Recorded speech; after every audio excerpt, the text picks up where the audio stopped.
Bernie Sanders is a socialist. He says it all the time, but we millennials, we tend not to hear it or not to care about what that actually means to our day-to-day lives. Bernie wants government involved in everything, every aspect of our daily lives, every aspect of our jobs, of our businesses, every aspect of our healthcare system, our economy. Government's already the problem in our country, the fault of both parties, Republican and Democrat, but Bernie Sanders' solution to that is to keep more government on top. But these ideological differences aside, however important they may be, the best reason not to vote for Bernie Sanders as millennials is Bernie Sanders will cost us thousands and thousands of dollars a year. Let's break it down. If you make $50,000 a year, Donald Trump would tax you $5,000 of that. If you make $50,000 a year, Ted Cruz would tax you $5,000. If you make $50,000 a year, Marco Rubio would tax you $7,500.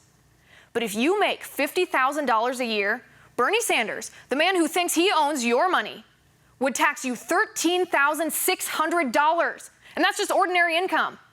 Obviously, this is a simplified version. Every individual will be slightly different, but that doesn't even count capital gains, dividend taxes, or deductions.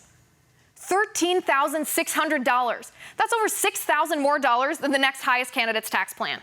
And it gets worse the more money you make. If you make $100,000 a year, you'd pay $10,000 of that in taxes under Cruz, $20,000 under Trump, $25,000 under Rubio. And under Bernie Sanders, if you make $100,000 a year, you'd pay $30,200 in basic income tax. What would you do with that money if you could keep it? Would you be able to pay off your college debt? Buy a new car? Donate to your church?